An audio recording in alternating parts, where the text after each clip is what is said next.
New century book ஹவுஸும் இணைந்து நடத்தும் சங்க இலக்கிய உரை வேறுபாட்டு களஞ்சியம் 2ஆம் பதிப்பின் நூல் வெளியீட்டு விழா இன்று நிகழ உள்ளது.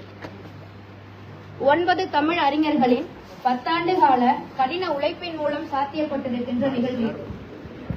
சிறந்த ஆளுமைகள் இந்நிகழ்வில் பங்கேற்று சிறப்பித்திருப்பது கூடுதல் மகிழ்விற்குரியது. இந்நிகழ்விற்கு வருகை புரிந்துள்ள அனைவருக்கும் முதற்கண் வணக்கத்தை தெரிவித்துக் கொள்கிறோம். முறையாக வரவேற்புரை வழங்க சிறப்பு நிலை தமிழ்துறை தலைவர் பேராசிரியர் அரவேந்தன் ஐயா அவர்களை அன்புடன் அழைக்கிறோம்.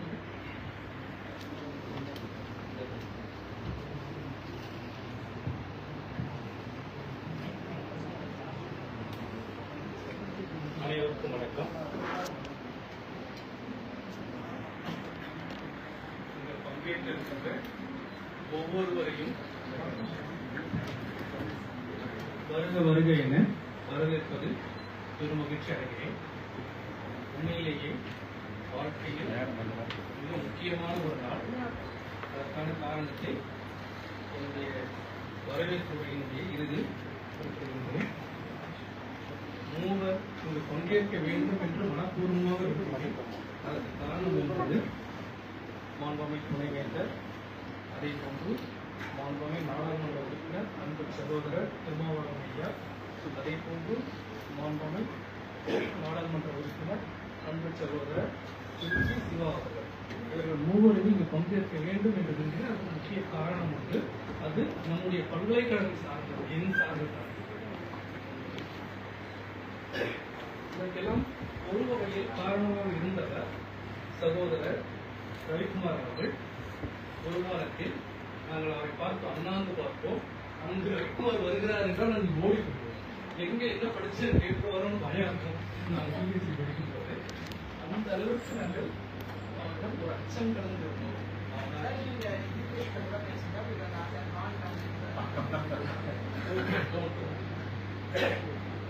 Once upon a time, I was met in Dr. Ravi Kumar. At the time, he published Therapeutic Journal. That is very, very popular in Tamil research field. He is close. After that, my PhD, my lectureship, I was joined 2013. At that time, he called me, Professor Damodaran. My name, another name is Aravindan. I want one article.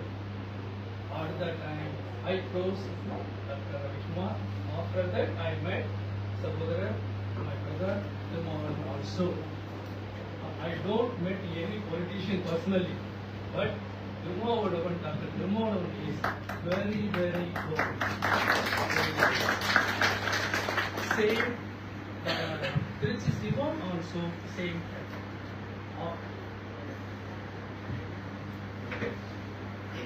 Another one important. Ma'am joined, I think, February 7. February 7.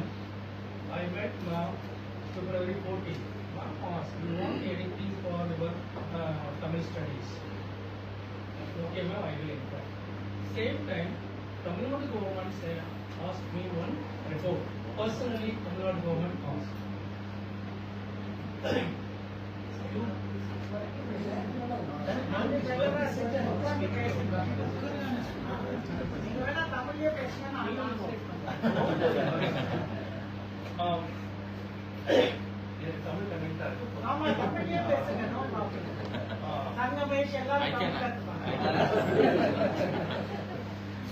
Tamil Nadu அரசு, இது ரொம்ப முக்கியமான ஒரு விஷயம்.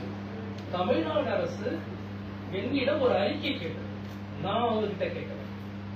ரொம்ப முக்கியமான சொல்ல வருகிறேன். ஜேஎன்யூல தமிழை வளர்க்க முடியுமா மேற்கொண்டது? 1, தமிழ் துறை தொடங்கலாம், 10 கோடி வேண்டும். 2, வரலாற்று துறையில் ராஜராஜ சோழன் பெயரில் ஒரு இருக்கை உருவாக்க வேண்டும். 3, மொழியியல் துறையில் ஒரு பிரபடியல் இண்டஸ்ட்ரி சார்ந்த ஒரு இருக்கை தொடங்க வேண்டும் என்று தனிப்பட்ட முறையில் கேட்டார்கள். தனிப்பட்ட முறையில் கொடுத்திருந்தேன். அதை ஒட்டியே டாக்டர் ரவிக்குமார் அவர்கள் என்னிடம் மீண்டும் தொடர்பு என்று கேட்டார். இப்போ வந்துட்டு துணைவேந்தர் எப்படின்னு கேட்டார். அவளையே படாதீங்க, ரொம்ப நல்ல துணைவேந்தராக இருக்கிறார்கள் சொன்னேன். அப்புறம் அவராகவே கேட்டார், அம்மாவை நாம் சந்திப்போமா என்று கேட்டார். சந்திக்கலாம் என்றும் அதை ஒட்டி தலைவர் சகோதரர் திருமாவர்களும் விரும்புகிறார் என்று கேள்விப்பட்டவுடனே வந்தோம். அதன் பிறகுதான் தெரிந்தது அம்மா சகோதரர் திருமாவர்கள் ஒரே கல்லூரியில் பயின்றார்கள் என்பதும் பிறகுதான் தெரிந்தது. இங்கு மீண்டும் சொல்கிறேன், அன்று காலையில் டாக்டர் ரவிக்குமார் அவர்களும் திருமாவர்களும் அவருடைய வீட்டை விட்டு புறப்படும் போது ஒரு செய்தியை என்னிடம் கேட்டார்கள்.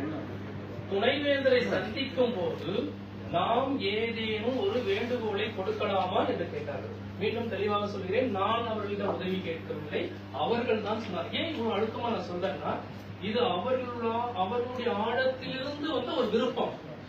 அதை அப்படியே விடுவதுதான் சரி. அது எனக்கு நான் மாற்ற விரும்பவில்லை. இருவருமே கடிதம் கொண்டிருந்தார்கள். துணைவேந்தரிடம் கொடுத்து தமிழ்துறை தொடங்க வேண்டும் என்று கொடுத்தார். நான் அவர்களிடம் கேட்கவில்லை, அவர்கள் தான் கொடுத்தார்கள். மனப்பூர்வமாக அதை செய்தார்கள். அது இன்று நிறைவேறி இருக்கிறது. தமிழக அரசும் அதற்கு அதே நேரத்தில் 5 கோடி ரூபாய், எல்லாமே சைமல்டேனியஸா 1 by 1 நடந்துட்டே இருந்தது. அவங்க 5 கோடி கொடுத்தார்கள். அது மிக முக்கியமானது. மீண்டும் மீண்டும் சொல்கிறேன், நாங்கள் கேட்கவில்லை, அவர்களாக தான் அதை கொடுத்தார்கள். தமிழ்துறை தொடங்குவதற்கு வளர்ச்சிக்கு என்று கொடுத்தார்கள். அம்மா தான் அதை வாங்கிட்டு வந்தாங்க. முற்றிலும் இவர்கள் மூவருமே தமிழக அரசு சார்ந்து ஒருவர் பங்கேற்க வேண்டும். அதே போன்று சகோதரர் திருமாவளவன் அவர்களும் ரவிக்குமார் அவர்களும் பங்கேற்க வேண்டும் என்று மனப்பூர்வமாக விரும்பினேன். அம்மா அவர்களும் அதை விரும்பினார்கள். அதற்கு பல்வேறு காரணங்கள் உண்டு. அது மிக முக்கியமான காரணம், வரும் 20ஆம் தேதியோடு தமிழ்துறை தொடங்கி 2 ஆண்டுகள் நிறைவு பெற போகிறது. இந்த 20ஆம் தேதிக்குள் எப்படியாவது நான் விலகுவதற்குள் அதை நடத்திவிட வேண்டும் என்று நான் விரும்பினேன். எனக்குதான் தெரியும், 18, 19, 20 கொடுத்தப்போ அவ்வளவு மகிழ்ச்சி கிடையாது. உங்களுக்கு தெரியாது, நான் சொல்லல. சிவா சாரும் அதை ஏற்றுக்கொண்டார்கள். 20ஆம் தேதி என்பது எனக்கு மிக முக்கியமான ஒரு நாளாக இருந்தது. இன்று நடப்பது, மீண்டும் சொல்கிறேன் நண்பர்களே, தமிழ்துறை தொடங்கியதற்கு காரணம் ஒன்று அம்மா. மீண்டும் நான் சொல்றேன், பல்வேறு காரணங்கள் அடிப்படையில் சொல்றேன். நீங்க எங்க வேணாலும் பாருங்க, நான் அழகப்பா யூனிவர்சிட்டி, பாரதிதாசன் பல்கலைக்கழகம், பிஷப் கீபர் கல்லூரி, புதுக்கோட்டை ஜே கல்லூரி, பல்வேறு நிறுவனங்கள்ல நல்ல பொறுப்புகள் இருந்துட்டு தான் வந்தவன். ஜேஎன்யூல நான் வேலை பார்க்கலாமான்னு நான் தான் தெரிவு செய்யறேன் தவிர ஜேஎன்யூ என்ன தெரிவு செய்யல. அந்த அளவுக்கு திட்டமிட்டு தான் நான் இங்க வந்தேன். ஆனால் என்னுடைய வாழ்க்கை ஒரு சூன்யமாக இருந்தது. ஒரு 6 ஆண்டுகள். அப்ப ரவிக்குமார் தான் ஒரு தடவை போன் பண்ணி சொன்னாங்க, செம்மொழி நிறுவனத்துக்கு வந்துடாதீங்க, ஜேஎன்யூலே இருங்க. நினைவு இருக்குங்களா? திரும்ப சொல்லிட்டா ஜேஎன்யூ விட்டு வெளியில வராதீங்கன்னு வலியுறுத்திக்கிட்டே இருந்தார். இந்த நேரத்துல தான் நம்முடைய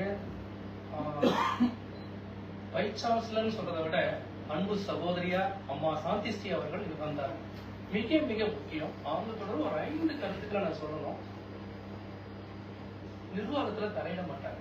உங்களுக்கு யாருக்கு நெருக்கடிகள் கொடுக்கப்பட்ட போது அவங்க தெளிவா சொன்னாங்க, நீங்களா இருக்க போங்க, அவ்வளவுதான். திருவள்ளுவருக்கு ஒரு நிகழ்ச்சி நடத்தணும்னு மிகப்பெரிய நெருக்கடி கொடுத்தாங்க. அம்மா சொன்னாங்க, நீங்களா இருக்கு. இப்படி படம் போட்டா இப்படி நடத்தலாம், அதை விட்டு மாறாது. முழு பொறுப்பு அவங்கதான். இல்லைன்னா நான் செய்ய முடியாது. எனக்கு அடுத்த நிமிடம் எனக்கு என்ன ஆகுன்னு எனக்கு தெரியும். சொல்றேன், அவங்க பக்கம் நின்றாங்க. நானும் அவங்க கிட்ட சொன்னேன், ஏன்னா நான் பிரதமர்கிட்ட வந்து பேசுறேன், சொல்லியிருக்கிறேன். நான் வந்து பேசுறேன், எந்த ஹையர் அத்தாரிட்டி பேசணும் நான் வந்து பேசுறேன். நீங்க யாரும் கீழே இருக்கிறவங்க பண்ணாலும் நான் கேட்க முடியாதுன்னு அம்மா வந்து அதுக்கு பண்ணிங்க. இன்னொருத்தர் என்ன செய்தாங்கன்னா, ஒரு நாள் போன் எடுத்து ஐ ஆம் காலிங். அவங்க பிசி கிட்ட பேசணும்னு சொல்லல, நான் சவுத் ஈஸ்ட் பேசிட்டேன். இவங்க வருவாங்க, அவங்க வருவாங்க, 15 லட்சம் 20 லட்சம் நான் தரேன், நீ இந்த கருத்தெல்லாம் நடத்தணும். சரிங்க, நடத்தலாம். என்னை அந்த இடத்தில் காப்பாற்றியவர் எனக்கு தான் தெரியாது, எனக்கு பேச முடியாது. மிகப்பெரிய ஒரு இக்கட்டான சூழல். அதற்கு அடுத்து சொல்றேன், அகத்தியர். அம்மா எனக்கு உடன்பாடு இல்லை, உங்களுக்கு பிடிக்கல இல்ல, நடத்தாதீங்க. தெளிவா உங்களுக்கு பிடிக்கல இல்லை, நீங்க அதுல உறுதியா இருப்பீங்கல்ல, நடத்த வேண்டிய. அவ்வளவு எளிதல்ல. இது 3ஐ நான் கடந்து வந்தது எளிதல்ல, மிக முக்கியமானவை. அதற்கு காரணம் எந்த வகையிலும் என்னுடைய நிர்வாகத்திற்குள் அவர் தலையிடவே இல்லை. மிக முக்கியமான ஒரு 2, விரைவு ஊக்கம். எந்த பல்கலைக்கழகத்தினுடைய துணைவேந்தரும் நேரடியா வந்து ஒரு டைரக்டருக்கோ ஒரு ரிஜிஸ்ட்ராருக்கோ ஒரு செக்ரட்டரிக்கோ நேரடியா கையெழுத்து எழுதவே மாட்டாங்க. நான் 2-3 நிறுவனங்களை பணியாற்றி பல்கலைக்கழக பணியாற்றி தான் வந்திருக்கேன். யாருமே கையெழுத்து போட மாட்டாங்க. எனக்கு தெரியும், ரெஜிஸ்ட்ரார் அல்லது டிஆர் தான் அனுப்புவோம். அது ஜேஎன்யூ வந்து பாத்தீங்கன்னா எஸ்ஓ தான் அனுப்புவாங்க, இன்ஃபர்மேஷன். ஆனா நீங்க எடுத்துட்டு வாங்க, அனுப்ப விடுறேன். ஏன் டேபிள் கொடுங்க, நானே போறேன். அது வந்து அவங்க எளிதல்ல. ஒவ்வொரு முறை பல முறை எழுதியிருக்கிறாங்க தமிழ்நாடு அரசுக்கு. தமிழ்நாடு மட்டும் இல்ல, அஸ்ஸாம், குஜராத், மகாராஷ்டிரா எல்லாருக்கும் எழுதிருக்காங்க. பிரதமர்கிட்ட கையிலே கொடுத்துட்டு வந்துட்டாங்க. நான் பார்த்தேன், ஆடி போயிட்டேன். கையில இருந்தாங்க சார், நேருக்கு நேரவே பார்த்து கொடுத்துட்டு வந்துட்டாங்க. கவலையப்படலை. எனக்கு தான் அலர்ஜியா வந்து என்ன இப்படி பண்றாங்களேன்னு சொல்லிட்டு. அதுக்கு அடுத்தது அவங்க அப்பா சொல்லுவாராம், நீயும் அம்மாவும் யோசிக்காம குதிப்பீங்க, அவ்வளவு துணிச்சல் வாய்ந்ததுன்னு சொல்லுவாங்க. அது உண்மை, அவ்வாறு துணிச்சல். இப்ப கூட எனக்கு ஒரு தயக்கம் இருந்தது, அம்மா உங்களுக்கு ஏதாவது சிக்கல், அவங்க நாடாளுமன்ற மக்களால் தேர்ந்தெடுக்கப்பட்டவர்கள், நம்முடைய துறைக்கு துணை நின்றவர்கள், நீங்க கூப்பிடுங்க, நீங்க போங்க பயம் தெளிவா சொல்லிட்டாங்க. எனக்கு தான் அச்சம் இருந்து அவங்க கவலையே படல. அதற்கு அடுத்தது பன்முகத்தன்மை. எல்லா மேடையிலையும் எழுதுறாங்க, எல்லா மேடையிலும் சொல்றாங்க இந்தியா பன்முகத்தன்மை வாய்ந்ததுதான். அதுக்கு அழகாக ஒரு இடத்த எடுத்துக்கிட்டாங்க, இந்து கடவுளர் பல அழகா எழுதிட்டாங்க. இது துணிச்சலா பேசுறாங்க, துணிச்சலா எழுதுறாங்க. அதற்கு தமிழ் பற்று. ஒரு சிலர் என்ன செய்வாங்கன்னு கேட்டீங்கன்னா, இங்கே தெரியும் நிறைய பேர் தமிழ் பேராசிரியர் இருக்கிறாங்க, தமிழை பேசிக்கிட்டே இருப்பாங்க. உடனே என்ன பண்ணுவாங்கன்னு கேட்டீங்கன்னா, யாராவது வந்து ஹிந்திலோ இங்கிலீஷ்லோ மாறிடுவாங்க. நீ என்ன வந்தா தமிழர்கிட்ட பேசுனா அவன் ஹிந்தி பண்ணா அவங்க பார்த்துட்டே இருக்க, இங்கிலீஷ் பேசிட்டு நீங்க தமிழே பேசலாம். நான் இயல்பு அவங்களை சரி பார்த்துட்டாரு. இந்த 2 ஆண்டு 3 ஆண்டு தன்னை எந்த இடத்துல அவங்க மாத்திக்கவே இல்லை. இந்த 5 குணங்கள் இருக்கு இல்லையா, ஏற்கனவே ஒரு 10 துணைவேந்தர்களோடு நான் பழகி இருக்கிறேன். உங்களுக்கே நல்லா தெரியும், பேராசிரியர் காப்பா அரவாணன் அவர்களால் தான் நான் உருவாக்கப்பட்டேன்னு உங்களுக்கு தெரியும். அவருடைய ஆளுமை திறனும் உங்களுக்கு தெரியும். ஆனாலும் உச்ச நிலையில் இருக்கின்றார். அண்மையில வந்து இவங்க வந்தாங்க, நம்ம எழுத்தாளர் இமயம் வந்தாங்க போன வாரம். அம்மா எப்படி இருக்காங்க? நல்லா இருக்காங்க. 100 ஜெயலலிதாவுக்கு சமம்.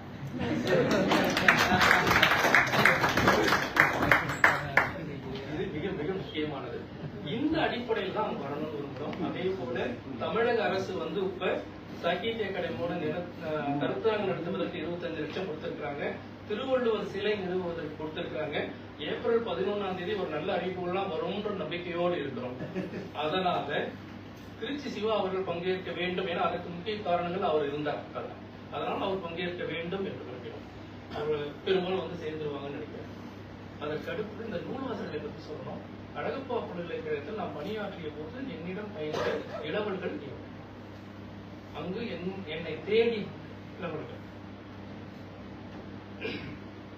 பேராசிரியர் அரவாணன் என்ன செய்தாங்க கிட்ட என்னோட பேராசிரியர், நான் போய் அவர்கிட்ட எதுவும் கேட்க மாட்டேன், அவளை இருந்து யார்ட்டையும் கேட்கறது எனக்கு. அவர் என்ன செய்தார்னு கேட்டீங்கன்னா, பிஷப் இவர்கள் இல்ல, நம்ம அப்படியே உச்சத்துல இருந்த நாளைக்கு கிறிஸ்டியன் கிடையாது, அப்படியே உச்சத்துல வச்சுதான் என்ன போற்றி கல்லூரி அளவுல. ஆனா நீ கம்ஃபர்டபுள் ஜோனை விட்டு வெளியில வரணும்னு சொல்லி என் அழகப்பா பிள்ளைகளை எடுத்து தள்ளது அவர் தான். ஒரு வார்த்தை சொன்னார், ஏழை பிள்ளைகளுக்கு உதவுங்கள். அதுதான் எனக்கு பேதம்.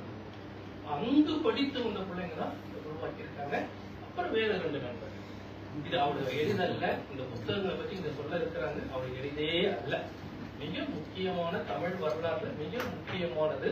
அதுவும் ஒரு ஆண்டிற்குள்ளாகவே 2வது பதிப்பு வந்து 2வது பதிப்பு விற்க போகுது, 3வது பதிப்பு வரப்போகிறது. அந்த அளவிற்கு விற்பனையில் மிக முக்கியத்துவம் வாய்ந்த நூல்களாக இவை இருக்கின்றன. இவ்வளவும் நான் சொல்வதற்கு காரணம் என்னவென்றால், துணைவேந்தரால் என்ன செய்ய முடியுமோ அதை அவர் செய்துவிட்டார். தமிழ்துறை தலைவர் என்ற நிலையில் எல்லா தலைமைச் செயலர், நிதித்துறை செயலர், அமைச்சர்கள் எல்லாரையும் சந்தித்து எல்லா வகையான கடிதங்களும் ஒரு முறைக்கு பல முறை கொடுத்து விட்டோம். மனதிற்குள் ஒரு சின்ன சங்கடம் இருக்கிறது. இன்னும் 23 மாதங்கள் தான் அம்மா இங்கு துணைவேந்தராக இருப்பார். அதற்குள் நாம் அது எனக்கு கிடைச்சா மகிழ்ச்சி. ஆனா நாங்க விரும்ப மாட்டாங்க, அவங்க கஷ்டப்படுவாங்க. அதனால நான் ஏன் அப்படி சொல்றேன்னு கேட்டீங்கன்னா, அவர்கள் இருக்கும்போது தான் நம்ம சாதிக்க முடியும். இப்படி நான் நினைக்கிறதுக்கு காரணம் உண்டு. அழகப்பா பல்கலைக்கழகத்தில் அண்ணா இருக்கை உருவாக்கணும், நான் வெளியில வந்தேன் அப்படிங்கிறது. பாரதிதாசன் பல்கலைக்கழகத்துல பெரியார் இருக்கை முதல் பேராசிரியராக மற்றொரு விருதுநிலை பேராசிரியராக இருந்தேன், சிறப்பா செய்தோம், வெளியில வந்தேன், அப்படியே இருக்கு. மனசு கஷ்டமா இருக்கு. அம்மா வழிகாட்டுதலோடு தான் செய்ய முடியும், வேறு ஒருத்தர் வந்து செய்யவே முடியாது. இதுதான் அவங்க நான் பாராட்டி சொல்லணும், அவங்ககிட்ட எதிர்பார்த்து எனக்கு அதெல்லாம் ஒண்ணுமே என் வாழ்க்கையில நான் நல்லா இருக்கிறேன். அருள் கூர்ந்து அவர்களை நாம் பயன்படுத்த வேண்டியது நம்முடைய கடமை. செய்தால் தவற விட்டோமையானால் வரலாற்று பிழை செய்தவர்களாக அமைவோம். இதை வலியுறுத்தி சொல்வது இங்கு நோக்கம்.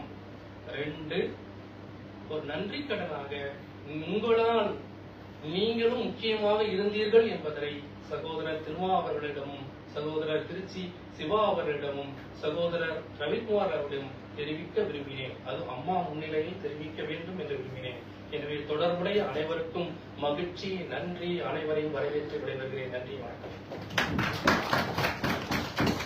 வரவேற்புரையாற்றிய ஐயா அவர்களுக்கு நன்றி. அடுத்ததாக விருந்தினர்களுக்கு சிறப்பு செய்யும் நிகழ்வு.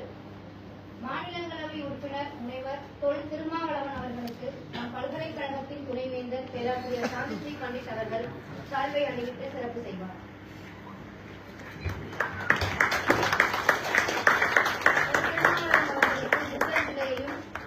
பல்கலைக்கழக முத்திரை பொதித்த செடியையும் வழங்கி அம்மா அவர்கள் சிறப்பு செய்வார்.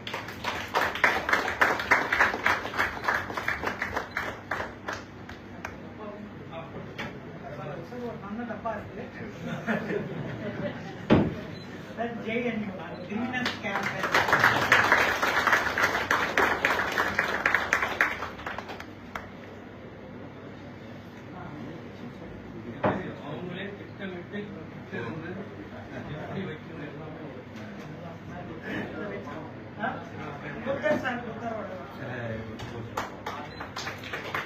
a very beautiful statue of Lord Buddha. He is the symbol of dissent.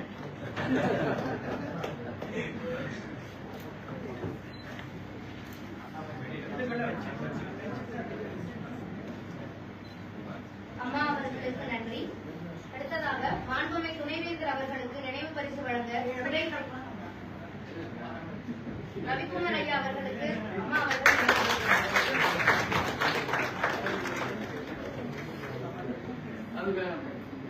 பரவாயில்ல சார், நாங்க ஜெயிலுள்ள காசு இல்லைன்னா கூட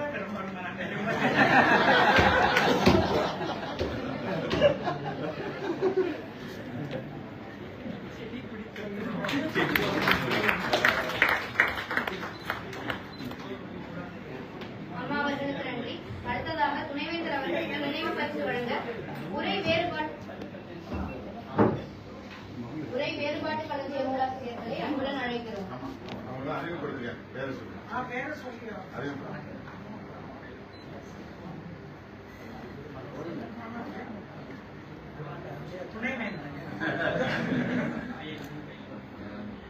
புத்தகமாவது வாங்கிக்கணுமா? புத்தகம் கொடுக்க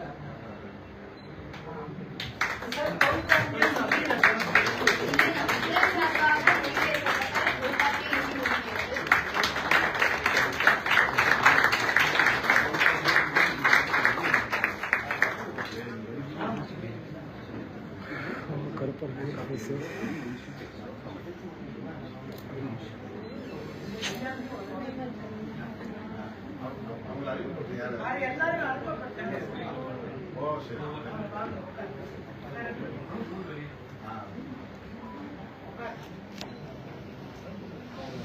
அனைவருக்கும் நன்றி. முன்னர் கூறியது போலவே 10 ஆண்டுகளுக்கும் மேலான கடின உழைப்பில் உருவான இந்த உரை வேறுபாட்டு களஞ்சிய நூல்களைப் போலவே நம்முடைய துறையின் உருவாக்கத்துக்கு பின்னும் பலருடைய பங்களிப்பும் கடின உழைப்பும் இருக்கிறது. ஜவஹர்லால் நேரு பல்கலைக்கழகத்தில் 2007ஆம் ஆண்டு தமிழ் இருக்கையாக தொடங்கப்பெற்று இன்று சிறப்பு நிலை தமிழ் துறையாக மாறியிருக்கும் நம் துறையின் பயணத்தையும் உரை வேறுபாட்டு நூல்களின் அறிமுகத்தையும் என் துறை ஆய்வாளர் ஈசு அஜய் சுந்தர் அவர்கள் வழங்குவார். Can you move it? Oh, there is no. Yeah, okay, I understand.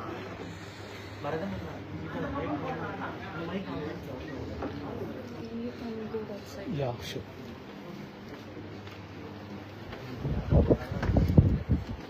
Excuse me.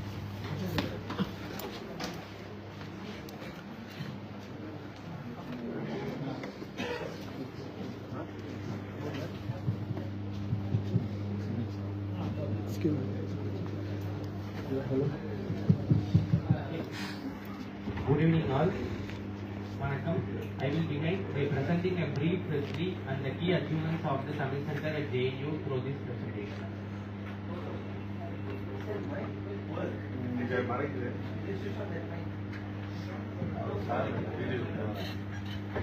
இந்த சைட்ல साइड करो भैया. சார் ரோஷி மெட்ரிக் கல்லூரி சென்னையில் machinery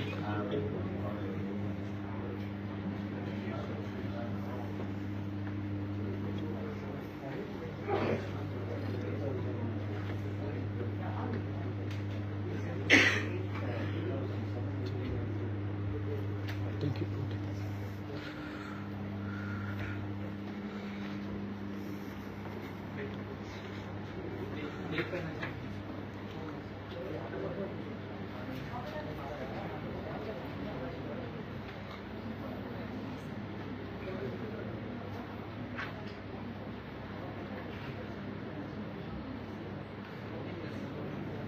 sorry.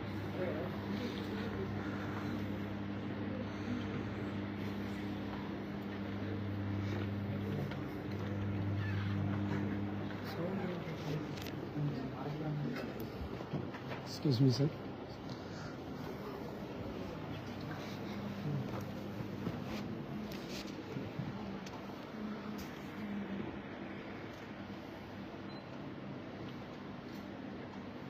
These are the glimpses of various foreign scholars visited our center and their lectures.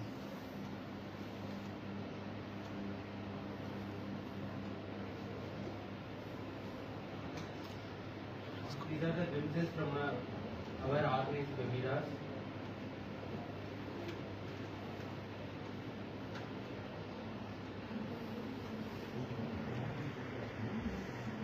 These are the images from our programs in which Sagita Academy awardees and other Tamil writers participate.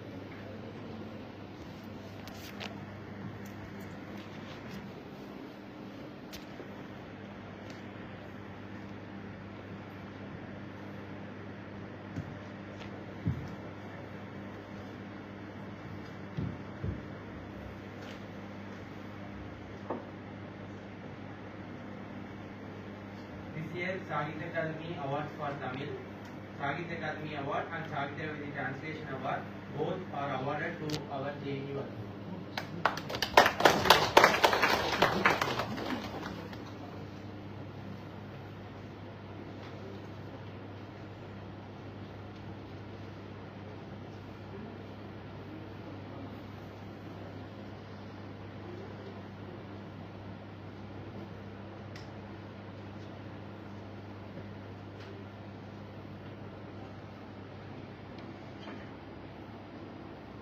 We are consistently uploading the videos of our programs in our YouTube channel OIVAN.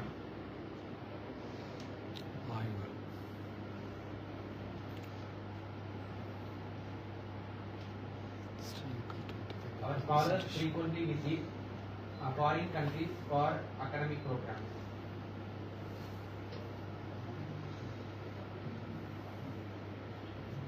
These are the contributions of translation to Tamil by our scholars.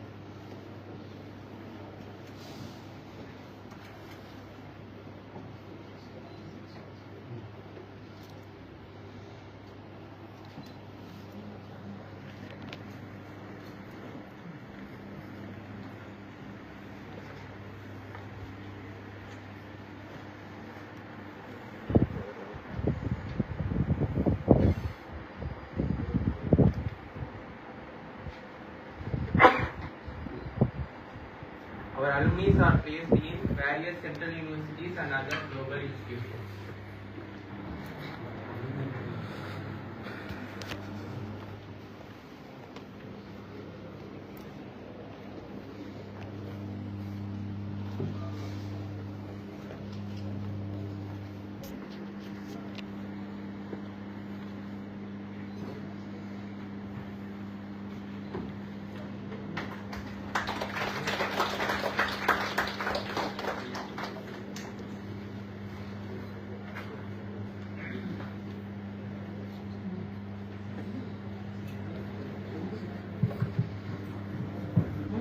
Next, I would like to introduce the book being released today. Tamil is one of the ancient classical languages of the world, possessing a rich literary history spanning more than 2 millennia. Its earliest literature, the Sangam literature, consists of poems about love and war, which provide a vivid depiction of the lives of ancient Tamils. These volumes, being released today, are a small contribution to the great effort to identify how Sangam literature has been studied through ages and how it can be studied. They contain comparisons of various commentaries on Sangam literature. Pre-planning sessions regarding the analysis of these commentaries have taken place. Some norms have been created and each book is reviewed by scholars more than once. there have been over 125 review sessions for all the books. The Ettutogai and Pathupattu together constitute 18 books which are called Sangam literature. This repository of commentary variations consists of 22 volumes authored by 8 individuals. This monumental work took 10 years to complete, involving the analysis of 35,000 pages of commentaries. The core of the work is abridged into a 7,500 page project spread across 22 volumes. Each book in this volume is organized into the following 3 parts. Part 1 consists of crafting of the book, abbreviations, detailed introduction on the research.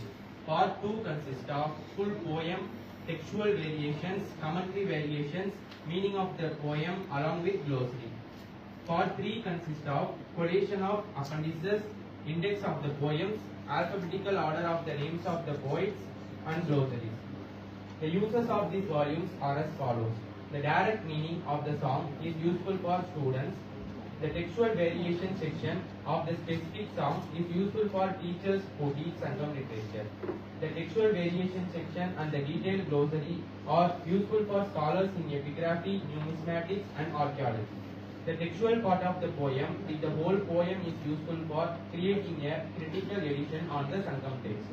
Various differences or contradictions enable researchers working on Sangam literature to create hypotheses for their further study. Now, let me introduce the authors behind these remarkable works. I request the authors to stand and show them to the participants.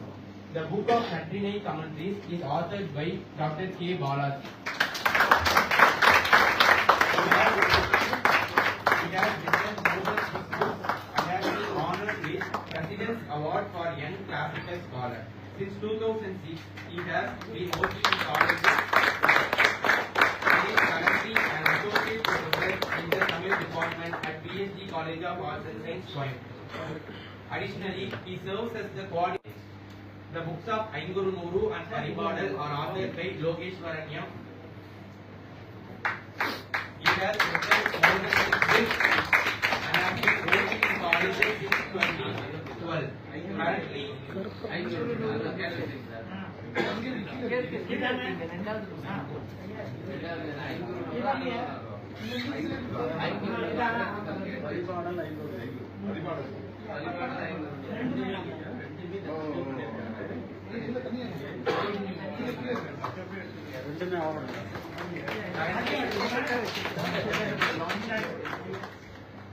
Mr. Logeshwaranyam is currently an assistant professor in the Tamil department at Pathiyappa College, Chennai.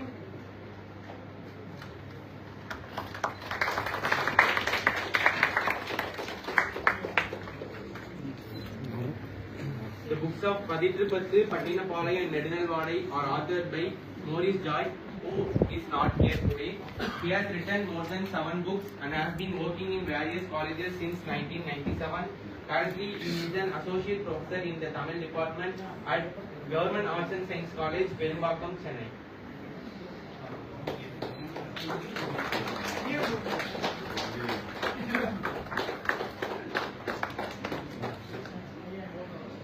The books of Kalithogai and Malaipadu Kadam are authored by Munismurthy M. He has written more than 6 books and has been honored with President's Award for Young Classical Tamil Scholar. Since 2011, he has been working in colleges and is currently an assistant professor in the Department of Tamil Studies at Bishop. The book of Agadanuru is authored by Paramasubam M. He has written more than 6 books and has been working in colleges since 2011. Currently, he is an assistant professor in the Department of Tamil Studies at Tyagaraja College, Madurai. Additionally, he has received systematic training in epigraphy and is involved in archaeological research.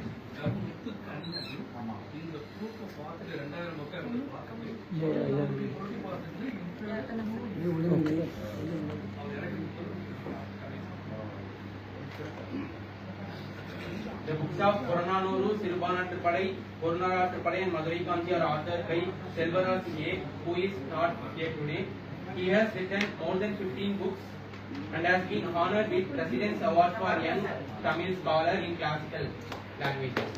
Since 2001, he has been working in colleges and is currently an associate professor and head of the Department of Tamil at Government Arts and Science College, Manaparai.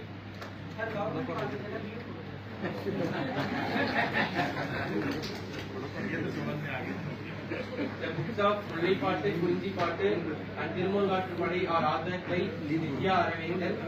He has written 8 books and holds a doctorate in Tamil for conducting comparative research with Hindi. She worked in various colleges in Tamil Nadu from 2007 to 2015. At present, she resides in Delhi. She is wife of Professor Aravindan.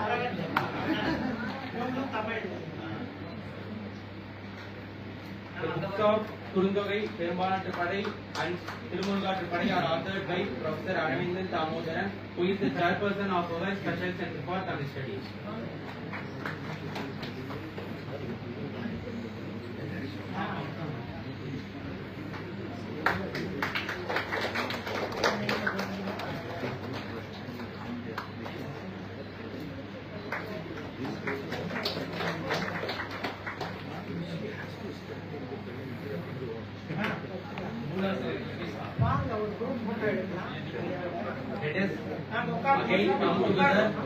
Let us again come together to wholeheartedly appreciate all the authors who have contributed to this project. Their dedication has delivered an invaluable work to the Tamil community and they deserve a thunderous round of applause.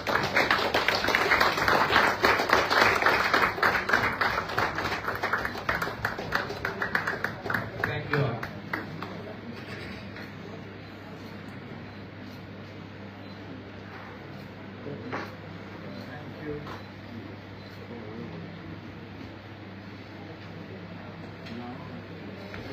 அனைவருக்கும் நன்றி. இதனால் இவன் முடிக்கும் என்றாய்ந்து அதனை அவன் இருக்கிறது.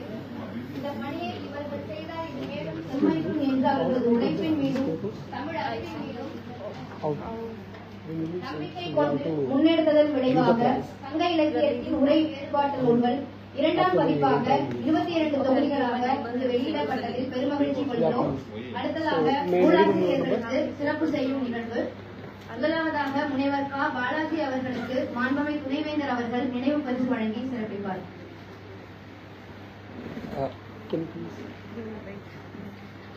You can get his number.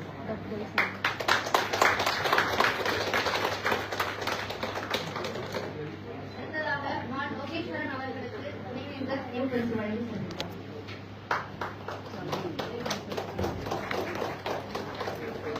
முனைவர் மா. முனிசுமூர்த்தி அவர்களுக்கு அம்மா அவர்கள் நினைவு பரிசு வழங்குவார்.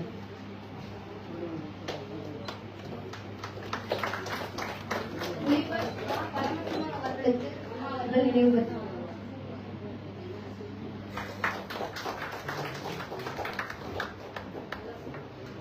தன்னுடைய அண்மையினுடைய விருதுகளுக்கு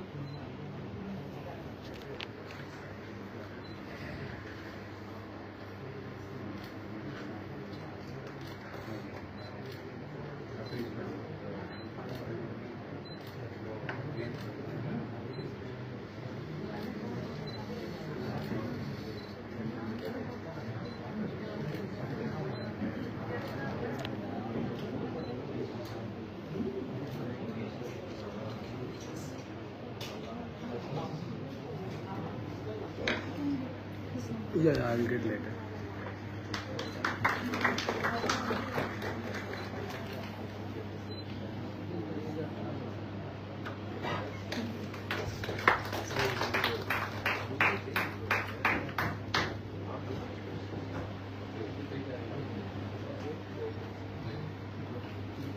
அனைவருக்கும் நன்றி. அடுத்ததாக நிகழ்விற்கான வாழ்த்துரை. முதலாவதாக உரை வழங்க இருப்பவர் மாண்பவை மாநிலங்களவை உறுப்பினர் விடுதலை சிறுத்தைகள் கட்சியின் நிறுவனர் மற்றும் தலைவர் தொல் திருமாவளவன் அவர்கள்.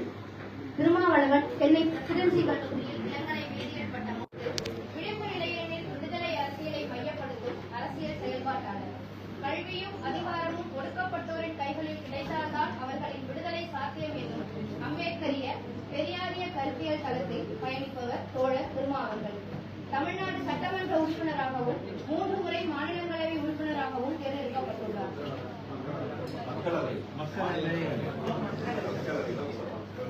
அத்துமீது தமிழர்கள் இந்துக்களா, இந்துத்துவத்தை வேறொருப்போம் முதலிய பல நூல்களை எழுதியுள்ளார். இவர் எழுதிய அமைப்பாய் திரள்வோம் நூல் தமிழ் அறிவு சமூகத்தில் முக்கிய வரவேற்பை பெற்ற நூலாகும். பிறப்புக்கும் எல்லா உயிர்க்கும் என்னும் சமூக நீதி அரசியலை கருத்தியலாகவும் வாழ்வின் அறமாகவும் கொண்டு செயல்படுபவர். எளியவர்களின் ஒடுக்கப்பட்டோரின் குரலாய் ஒலிக்கும் மக்களவை உறுப்பினர் தொல் திருமாவளவன் அவர்களை வாழ்த்துரை வழங்க வருமாறு அன்புடன் அழைக்கிறோம்.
திருமாவளியாதான் சிரிப்பாங்க, அன்பா இருப்பாங்க, பாசமா இருப்பாங்க, எல்லாத்தையும் நல்லா பழகுவாங்க.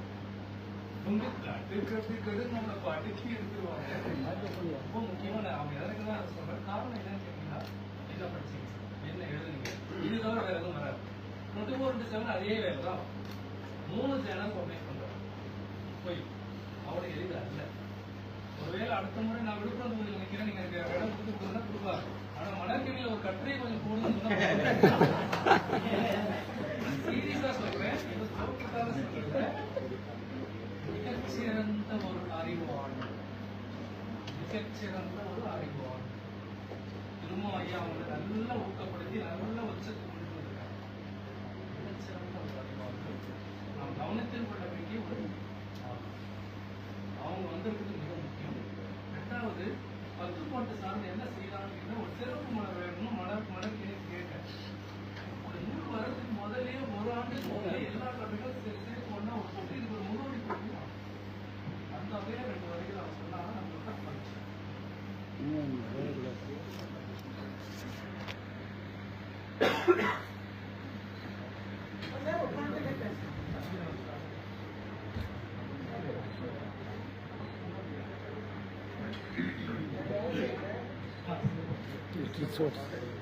மாண்புமை மணிகண்டன் அவர்களுக்கும் இந்த நூல்களை வெளியிட்டு சிறப்பித்திருக்கின்ற இந்த தலைவர் இந்த மக்கள் எழுச்சி தலைவர் அவர்களுக்கும் இந்த நூல்களை ஆக்கிய ஆசிரியர்களுக்கும் தமிழ்துறையினுடைய தலைவர் மரியாதைக்குரிய அரவிந்தன் என்று நாங்கள்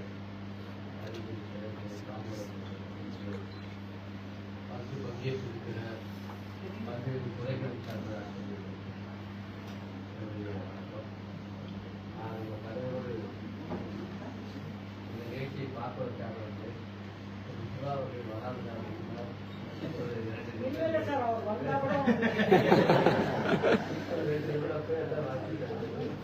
குறிப்பா திரு அமர்நாத் அவர்களை தங்கை வந்து பேசும்போது அவருடைய இன்னைக்கு தங்கை வைக்கிய இந்த உதவி ஏற்பாடுகள் தொகுத்து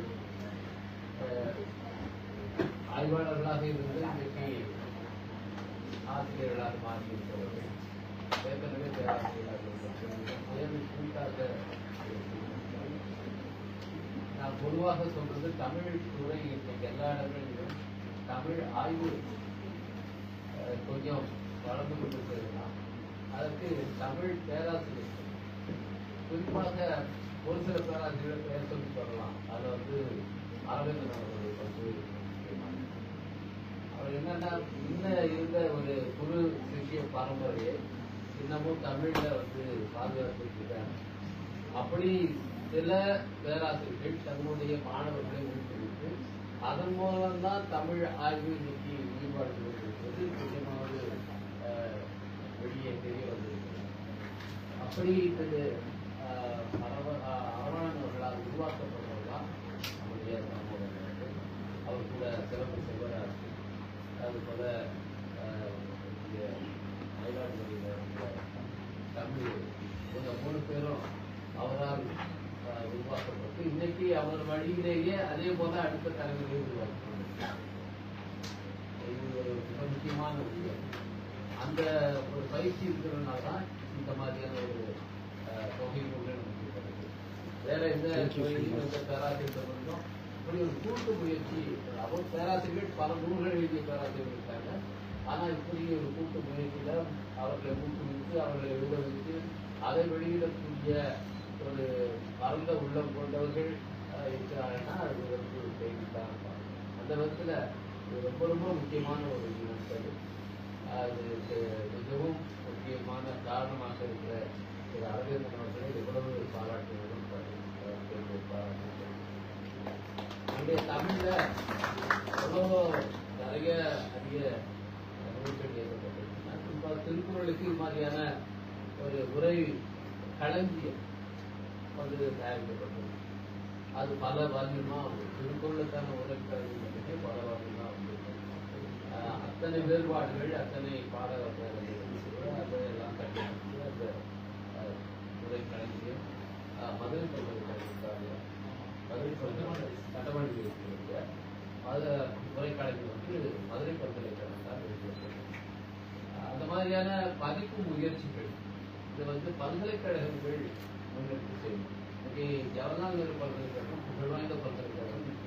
நம்முடைய எல்லாமே துறைவேந்தர் அவர்களால் இங்கே ஒரு தமிழ் துறை உருவாக்கப்பட்டிருக்கிறது. அதே போல தமிழ் நூல்களும் இங்கிருந்து பல அரிய நூல்கள்லாம் வெளிவந்திருக்கிறது. அதுபோல தமிழ் நூல்களும் இங்கிருந்து வெளிவர வேண்டும் என்று அவர்கள் பல்கலைக்கழகங்கள் தான் அதை நல்லா திட்டாங்க. அதுபோல மதுரை பல்கலைக்கழகத்துடைய மிக முக்கியமான பங்களிப்பு அந்த உரைக்கழகம். அண்ணாமலை பல்கலைக்கழகத்தோட முக்கியமான பங்களிப்பு கம்பராமாயணம்.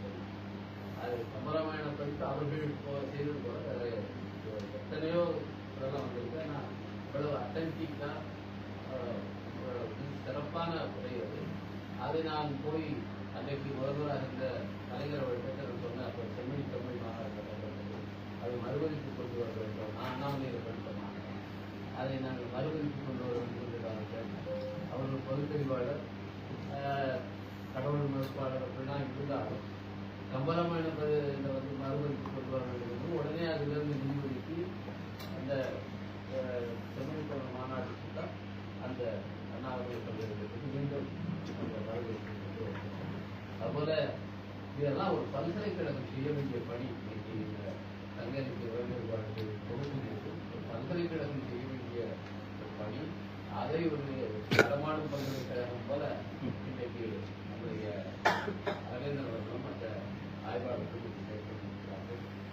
பாராட்டு மிக முக்கியமாக இவர்கள் பலவற்றை ஒப்பிட்டு அதில் இருக்கிற பாடவேளங்களை கண்டறிந்து இதை சொல்லியிருக்கிறார்கள். ஒரு திருத்தமான ஒரு பாடம் நமக்கு கிடைக்கிறது. இது நமக்கு வழிவகுக்கும். குறிப்பாக ஏன் இது நமக்கு முக்கியம்னா தங்கநிலைக்கு ஏடுகளில் இருந்து ஓலைச்சுவடிகள் பேர்த்து எழுதப்பட்டு பிறகு பல உருவேசப்பட்ட பல தமிழர்களால் அதற்கு பிறகுதான் அச்சு அப்படி அச்சு வடிவத்தில் வரும்போது செம்பதிப்புகளை கொண்டு என்கிற முயற்சிகள் இன்னமும் தமிழர் வைக்கப்படுவார்கள். பாரதியாருக்கு இப்பதான் தமிழ் பல்கலைக்கழகம் ஒரு செம்பதிப்பை கொண்டு வருவாங்க. அதுபோல செம்பதிப்புகளை கொண்டு வரும்போது அது ஒரு அதற்கான ஒரு டெக்னாலஜி இதுல இருக்கிற எப்படி இதான் செய்யப்பட்டிருக்கு. பல்வேறு காலங்களில் இடைவெளிகள் இதை செய்யப்பட்டிருக்கிறது. அது ஓலைச்சுவடிகளிலிருந்து பெயர்த்தெழுதி போது அப்படி நடக்கும். அது மாதிரி செய்யப்பட்ட கண்டறியப்படும். அப்படியான ஒரு சுருக்கமான ஒரு பாடம் நமக்கு கிடைக்க வேண்டும் என்றால் இந்த உரை வேறுபாடுகளை நம்ம ஒப்பிட்டு பார்ப்பது அவசியம். இந்த சங்க இலக்கியத்துல அது மாதிரியான ஒரு தெளிவான ஒரு பிரதி நாம் கண்டு அதை பதிப்பிப்பது என்பது மிக முக்கியம். அந்த மாதிரியான ஒரு பதிப்புக்கு இதுதான் கல்வியாக அப்படிங்கிற ஒரு பதிப்பு வரும்போது இந்த துறை வேறுபாடு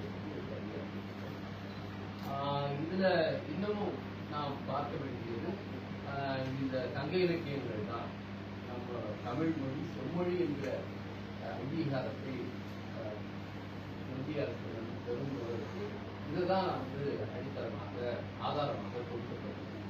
அன்றைக்கு இதை வந்து பல பேர் சொன்னபோது கூட அரசு ஏற்கப்படுகிறது. இங்கே நீங்கள் வந்த அயல்நாட்டு அதிகாரிகள் நேரங்களை காட்டும்போது ஜார்ஜி ஆஸ்டர் இங்கே இருக்கிற ஒரு மாணவர் அவர் ஜார்ஜி ஆஸ்டருடைய ஒரு நூலை மொழியாக சொல்லியிருக்கிறார். ஜார்ஜி ஆஸ்டர் எழுதிய ஒரு கட்டுரை தான் ஆதாரமாக அமைந்து அந்த செம்மொழி மதிப்பை கொடுப்பதற்கு அவர்கள் கல்வியாக இருந்திருக்கிறார்கள். அவர்கள் இந்த சங்க இலக்கியம் வந்து அசங்கிக்காக இருக்கிறது என்று சொன்னார்கள். அந்த நேரத்தில் ஹெர்மன் தீகன் என்கிற ஒரு அறிஞர் அவர் என்ன செஞ்சார்னா இந்த சங்க இலக்கியங்கள் எல்லாம் படித்து அவர் வந்து தெலுங்கு மொழியில பல சமஸ்கிருத நல்ல ஒரு ஆய்வறிஞர். அவர் என்ன சொன்னார்னா சங்க இலக்கியங்களுடைய பிரதிகளை படித்துவிட்டு இதெல்லாம் ஒரு காலத்தில் எழுதப்பட்டதாக தெரியவில்லை, வெவ்வேறு காலத்தில் எழுதி தெரிவிக்கிறார்கள், திட்டமிட்டு இது எழுதியிருக்கிறது அப்படின்னா அவர் பல ஆதாரங்களை சொல்லி ஒரு நூலை எழுதினார். அது வந்து அந்த சமயத்தில் செம்மொழி கொடுப்பதா இல்லையா, உண்மையிலே செம்மொழி தானா அப்படிங்கிற ஒரு சந்தேகத்தெல்லாம் எழுதியது. அன்றைக்கு பல்வேறு ஆதாரங்களை கொண்டு வரும்போது ஐராவத மகாதேவன் அவர்கள்தான் தமிழுடைய கல்வெட்டுகளை குறித்து படித்தார்கள். குறிப்பாக ராமி என்று தமிழி என்று சொல்லக்கூடிய கல்வெட்டுகள். அந்த கல்வெட்டுகள் காலம் 63ஆம் நூற்றாண்டு இருக்கிறது என்பதெல்லாம் சொல்லி இதனுடைய தொன்மையை செய்தார்கள். அதுக்கு பிறகு தமிழ் கல்வெட்டுடைய அந்த தமிழ் மொழியுடைய தொன்மையை இன்னும் மேல 3 நூற்றாண்டு 4 நூற்றாண்டு இன்னும் கொண்டு போது அமர்வான் அவர் செஞ்ச ஆய்வுதான். அது வரைக்கும் திரு ஐராவத மகாதேவன் அவர்கள் ஒரு 3ஆம் நூற்றாண்டுல எழுதிட்டு இருந்தார். அதுக்கப்புறம் ராஜன் பொருட்கள்ல ஆய்வு செய்து அதுக்கு மேல இன்னொரு 2 நூற்றாண்டு கருதினார். நானும் சம்பளத்துக்கு கொண்டு போனார். அங்கே கிடைத்த நெல்மணிகளை ஆராய்ச்சி செய்து அந்த இது ஒரு ஆய்வு தான் அப்படின்னு சொல்லி யாருமே அதை ஏற்றுக்கொள்ள மறுத்துக் கொண்டிருந்தார்கள்.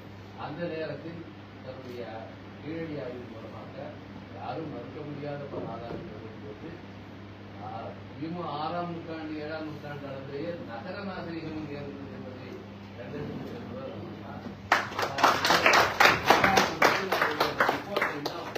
வெளிவரவில்லை. இப்போ கூட இந்த செஷன்ல கூட நான் பேசும் போதில்லை அவருடைய கேள்வி வரும் கேட்டு நான் அந்த அவர் அதனால்தான் சொன்னார்.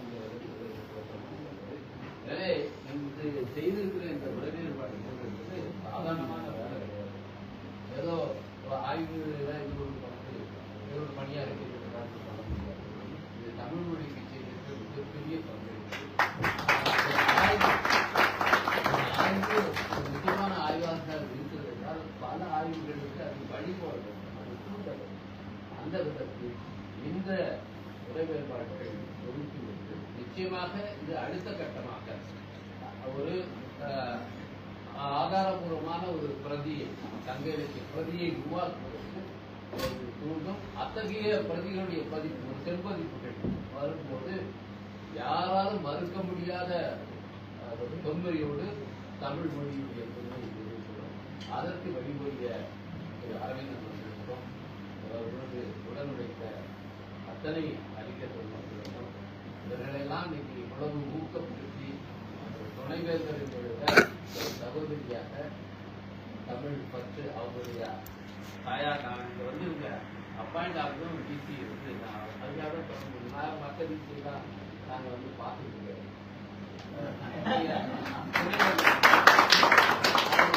அப்பாயிண்ட் ஆகிறாங்கன்னு பார்த்ததும் அந்த பார்த்ததும் அந்த அம்மா வந்து ஒரு தமிழறிஞர் ரஷ்யாவில் போய் தமிழ் கொடுக்கல அப்படியானவங்களா ரொம்ப பார்க்கணும். உடனே அப்பதான் வந்து கேட்டேன் நான் துணைவேந்தரை பார்க்கலாமா செகண்ட் நிச்சயமா பார்க்கலாம் அவங்க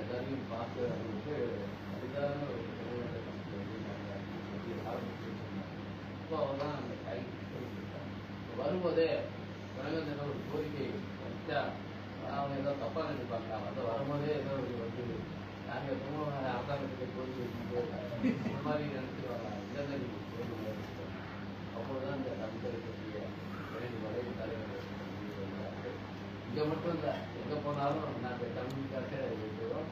குறிப்பாக இப்போ திருவள்ளுவரத்துக்கு நம்ம தலைவர் போனால் தமிழ் கொடுத்துருக்காங்க. அங்கே ஒன்று கோரிக்கை இருக்காங்க. கேரள பல்கலைக்கழகத்தில் இது போல இளம்போ வடிகளுக்கான ஒரு ஆய்வறிக்கை உருவாக்கணும், அதற்கு ஒரு நிதி நீங்கள் பெற்றுத்தரணும்னு கேட்டாங்க. அவர் வந்து தமிழ்நாடு அரசுல இதுக்கு பேர் நாங்கள் கேட்டோம். அதே போல தமிழ்நாடு அரசு கேட்டு 2.5 கோடி ரூபாய் மதிப்பிலான அந்த ஆய்வறிக்கைக்கு 1.5 கோடி நிதி சாங்ஷன் பண்ணி தலைவருடைய பெயரை குறிப்பிட்ட அவருடைய வேண்டுகோளின் அடிப்படையில் இந்த நிதி வழங்கப்படுகிறது. இளம்பொழிகள் ஆய்வறிக்கை அமைப்பதற்குன்னு அரசாங்க நிதியை குறிப்பிட்டிருக்காங்க. எங்களால் போன இடங்கள்ல நாங்கள் மக்கள் பிரதிநிதி என்பது மட்டுமல்ல, தமிழின் தூதுவர்களாக இருந்து அந்த தமிழ் மொழிக்காக ஏதாவது பார்ப்பது, அதில் குறிப்பா தலைவர் அதுக்காகவே எங்கே போனாலும் அந்த குறிக்கோளோடையே இருப்பார். அவர் வந்து இங்க இந்த தமிழ் துறை உருவாக்குல ஒரு சிறிய பங்களிப்பை நாங்களும் செய்திருக்கிறோம். அதுபோல கேரள பல்கலைக்கழகத்தில் இன்னைக்கு உருவாவதற்கும் பங்களிப்பை செய்திருக்கிறார்கள். இந்த வாய்ப்பை அனைவருக்கும் சங்க இலக்கிய தொன்மையில் உரை ஆய்வு கீழடி ஆய்வாளர் அமர்நாத் ஐயா அவர்கள் உரை வழங்குவார்கள். தமிழ் சமூகத்திற்கு முகவரி கொடுத்தவர். முதன்முறையிலும் எதிரையுமே தன்னை காமிச்சிக்க மாட்டாங்க. முந்தின நான் கற்பகம் வந்து விமான நிலையம் வந்து அவங்க நான் 2 பேரும் ஒன்றா போனோம். இப்போ அறிமுகப்படுத்திட்டு அவங்க சொன்னேன், அவனும் கேட்டு நானே வரேன்னு அவனா. இது சாதாரண கிடையாது. 3 பேருமே நான் சொல்றேன், 4 பேரும் சொல்லிக்கலாம். என்ன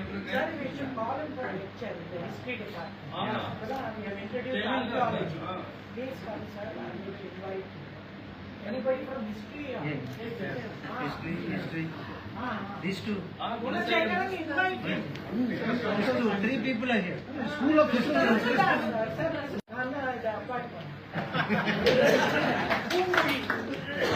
Pondicherry. Yeah. Lakshmi Priya, one of the Pondicherry engineering.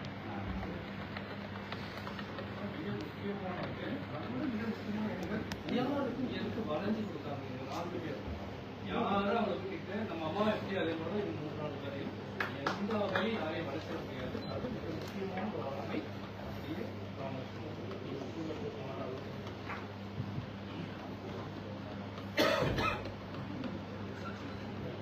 Say, possibly you can speak in English. Yeah, please.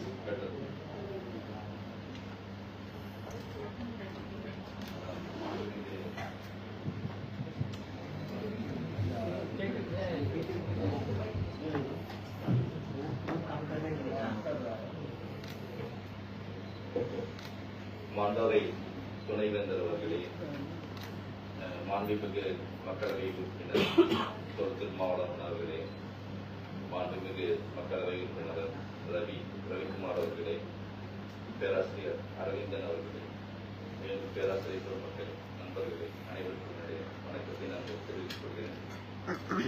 முந்தானத்தை அவரை பார்த்தேன். அவரை பதவியில் இருந்திருக்கார், நான் அவரை தெரியல. ஏர்போர்ட்ல தான் பார்த்தோம்.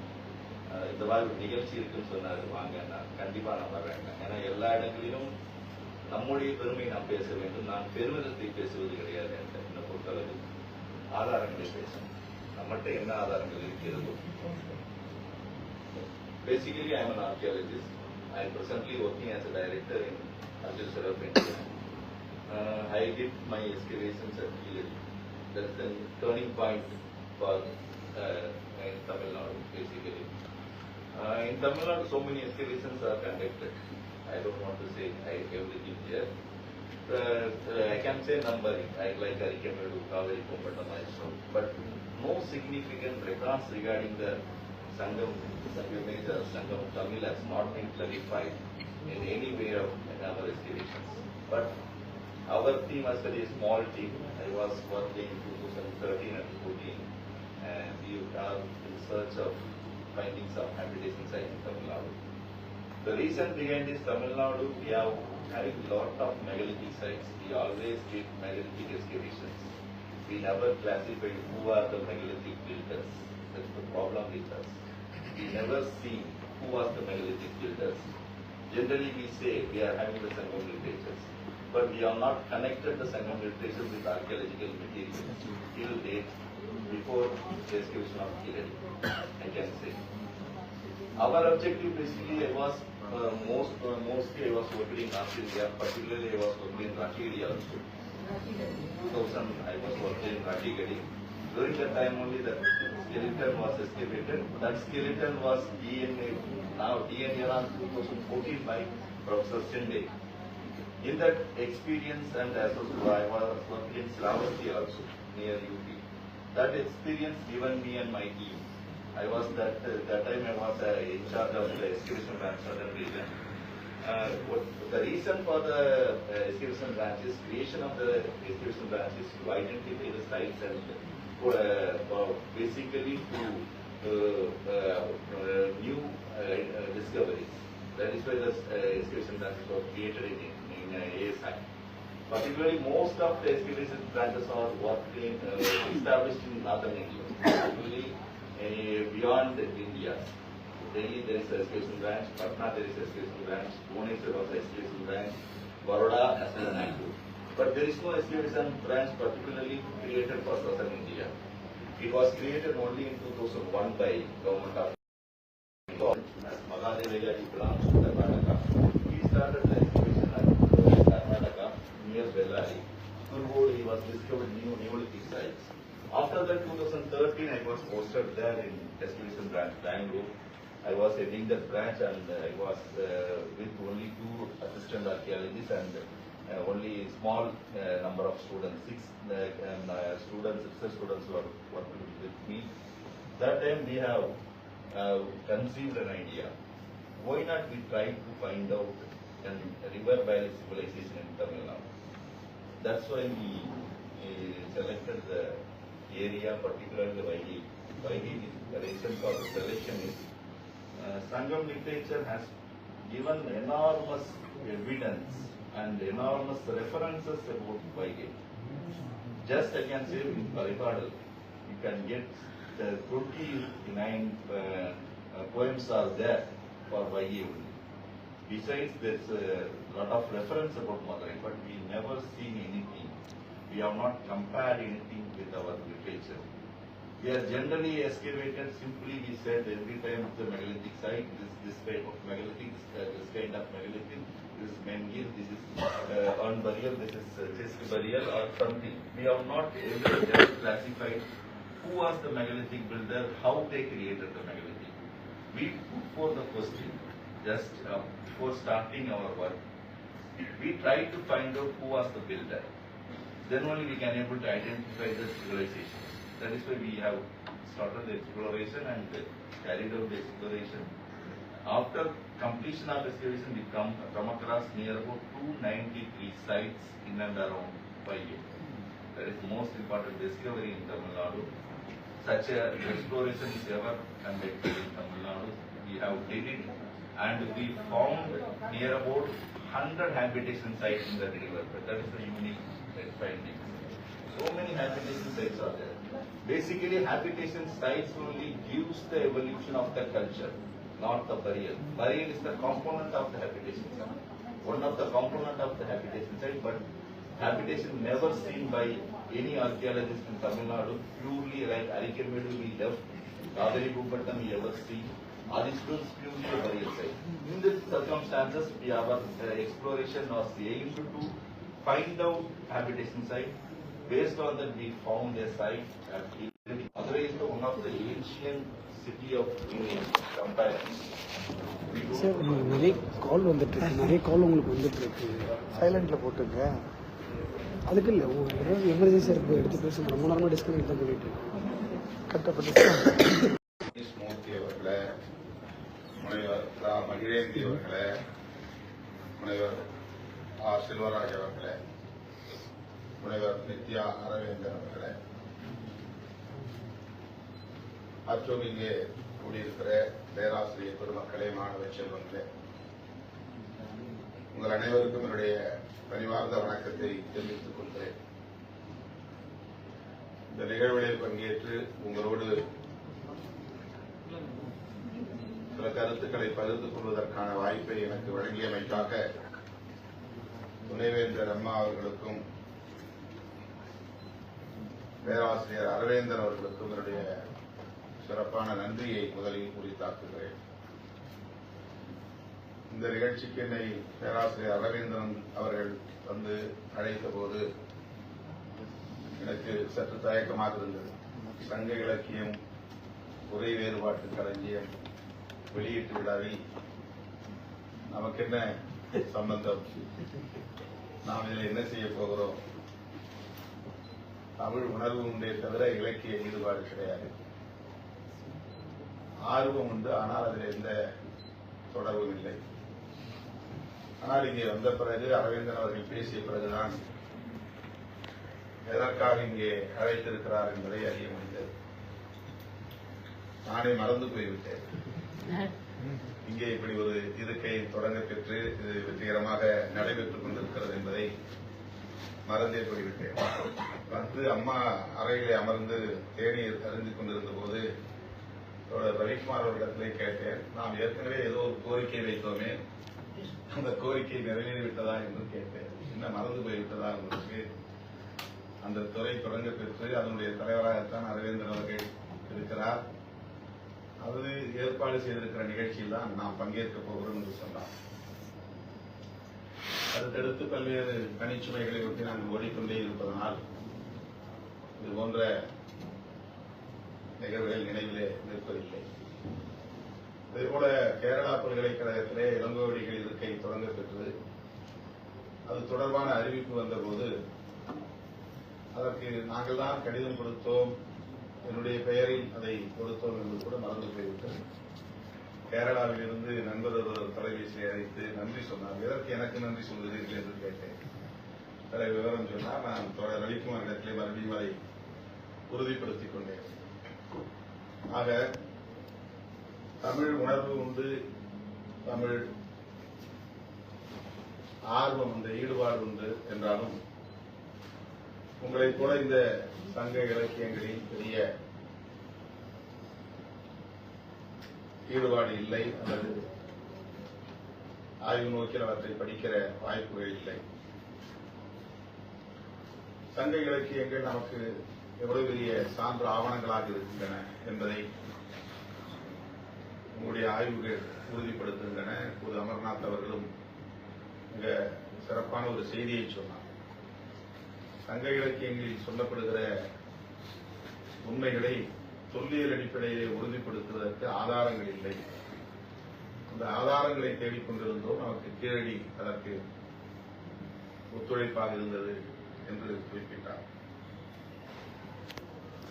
இலக்கியங்கள் நம்முடைய தொன்மையை பேசுகின்றன, நம்முடைய வரலாற்றை பேசுகின்றன, நம்முடைய நாகரிகத்தை உறுதிப்படுத்துகின்றன. இது நமக்கான அறிவு சொத்து. நாகரிகம் என்பது நம்முடைய அறிவு சொத்து. அதனால்தான் இந்த இனம் அழிந்துவிடக் கூடாது, இந்த இனத்தின் அடையாளம் அழிந்துவிடக் கூடாது. அப்படி என்றால் இந்த மொழி அழிந்துவிடக் கூடாது, இந்த மொழியின் மீது எந்த திணிப்பும் நிகழ்ந்துவிடக் கூடாது என்று பதறுகிறோம். மற்றபடி எந்த பிற மொழி மீதும் நமக்கு வெறுப்பு கிடையாது. தமிழ் மொழி மீது நமக்கு இருக்கிற பற்று என்பது நம்முடைய தொன்மையின் நாகரிகத்தின் அறிவு சொத்துக்கான விடக்கூடாது, அது சிதைந்துவிடக்கூடாது என்பதுதான். ஒரு இனத்தின் நாகரிகம் என்பது ஒட்டுமொத்த மனித குலத்திற்கும் பயன்படக்கூடியது. ஒரு இனத்தின் அறிவு வளர்ச்சி என்பது ஒட்டுமொத்த மனித குலத்திற்கும் தேவையானது. ஐயன் திருவள்ளுவன் எழுதிய திருக்குறள் தமிழர்களுக்கு மட்டும் உரியதல்ல, ஒட்டுமொத்த மனித குலத்திற்கும் உரியது. அவருடைய அறிவாண்மை என்பது இன்றைக்கு ஒட்டுமொத்த மனித குலத்தையும் வழிநடத்தக்கூடிய ஆளுமை மிக்கதாக இருக்கிறது. எல்லா வரம்புகளையும் தாண்டி, தேச வரம்புகளை தாண்டி, மொழி வரம்புகளை தாண்டி, இன வரம்புகளை தாண்டி, மத வரம்புகளை தாண்டி, எல்லா பாகுபாடுகளையும் தாண்டி ஒட்டுமொத்த மனித குலத்தையும் வழிநடத்தக்கூடிய அளவுக்கான அறிவு செல்வம் நிறைந்த ஒரு படைப்பு திருக்குறள். அப்படிப்பட்ட திருக்குறளை படைப்பதற்கு திடுமென சுயம்புவாக திருவள்ளுவர் தோன்றியிருக்க முடியாது. ஒரு திருவள்ளுவர் தோன்றுவதற்கு முன்னால் பல ஆயிரம் ஆண்டு காலம் இந்த சமூகம் அத்தகைய அறிவை உள்ளே கொண்டு ஜீன் வழியாகவே அடைகாத்து வந்திருக்கிறது. அது ஜீன் வழியாகவே அடைகாத்து வந்திருக்கிறது. அதனுடைய விளைச்சல் தான் திருவள்ளுவர் என்கிற ஒரு பேரறிவாளர் நமக்கு கிடைத்திருக்கிறார். அது இதை பாதுகாப்பதற்காகத்தான் நாம் தமிழ் மீது எந்த மொழியையும் திணிக்கக்கூடாது என்று நாம் சொல்லுகிறோம். தமிழை அழிக்க விட்டுவிடக்கூடாது என்று கதறுகிறோம். இங்கே வந்ததும் கூட இப்போ ஒரு நம்முடைய தோழர் பெயர் அஜித் நீங்க இங்கிலீஷ்ல பேசுங்கன்னு சொன்னார். ஏன் இங்கிலீஷ்ல பேசுங்கன்னு சொன்னார்? இங்கிலீஷ் மேல இருக்கிற தத்துவம் கிடையாது. இங்க சிறுபான்மையா தமிழ் தெரியாதவர்கள் இருக்கிறாங்க, அவங்களையும் நம்ம விட்டக்கூடாதுங்கிற அந்த பெருந்தன்மை தான். அதுதான் நம்முடைய நாகரிகம்.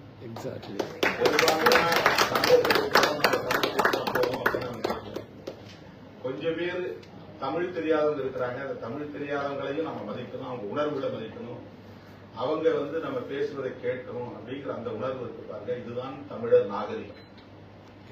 தமிழ் நமக்கு கற்றுத் தந்திருக்கிற நாகரிகம். யாரையும் எந்த மொழியையும் எந்த சிறுபான்மையினரையும் நாம் காயப்படுத்தி விடக்கூடாது, அவர்களை அலட்சியப்படுத்தி விடக்கூடாது, அவர்களை அவமதித்து விடக்கூடாது, அவர்களையும் அரவணைத்து செல்ல வேண்டும் என்கிற நெகிழ்வுத்தன்மை, இந்த பிளெக்சிபிலிட்டி இன் அவர் சிவிலைசேஷன். நம்முடைய நாகரிகத்தில் அந்த நெகிழ்வுத்தன்மை என்பதுதான் மிக உயர்ந்த நாகரிகம். எல்லோரையும் நாம் அனுமதிக்கிறோம். யாரு இந்த மொழிக்காரன் என் ஊருக்குள்ள வரக்கூடாது, இந்த இடத்துக்காரன் என் தேசத்துக்குள்ள தங்கக்கூடாது அப்படின்னு நாம் சொல்லக்கூடாது. இந்த தமிழருடைய நாகரிகம் என்பது இந்திய நாட்டுக்கு பெருமை சேர்க்கிறது.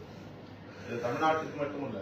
தமிழ்நாடு என்பது, தமிழர் என்பது இந்திய எல்லைக்குள்ளே இருக்கிறோம். இந்தியாவை நம் நாடு என்று, தேசம் என்று நாம் ஏற்றுக்கொள்கிறோம். தமிழர் நாகரிகம் உயர்ந்தது என்றால் அது இந்தியாவுக்கு பெருமைதானே, இந்தியாவில் உள்ள ஒவ்வொருவருக்கும் பெருமைதானே. அப்படிப்பட்ட அந்த நாகரிகத்தை ஒரு மொழியின் தொன்மை உறுதிப்படுத்துகிறது. ஒரு மொழியின் தொன்மை மட்டும் நாகரிகத்தின் அடையாளமாக இருக்க முடியாது. தொன்மை மட்டும் அடையாளமாக இருக்க முடியாது. எத்தனையோ தொன்மை வாய்ந்த மொழிகள் அழிந்து போய்விட்டன. ஆனால் தமிழ் எவ்வளவோ படையெடுப்புகளுக்கு பிறகும், எவ்வளவோ மொழி கலப்புக்கு பிறகும், எவ்வளவோ இனக்கலப்புக்கு பிறகும், எவ்வளவோ பேரிடர்களுக்கு பிறகும் உயிர்ப்போடு இருக்கிறது. அதற்கு காரணம் அந்த மொழியின் தொன்மை அல்ல, அந்த மொழியில் இருக்கிற நாகரிக வளர்ச்சி தான் காரணம். அந்த இனத்தின் நாகரிக வளர்ச்சி தான் காரணம். அந்த அறிவாண்மை தான், அந்த அறிவு சொத்து தான் அதற்கு முக்கியமான காரணம். அதனால இந்த மொழி அவ்வளவு சீக்கிரம் அழிச்சிட முடியாது.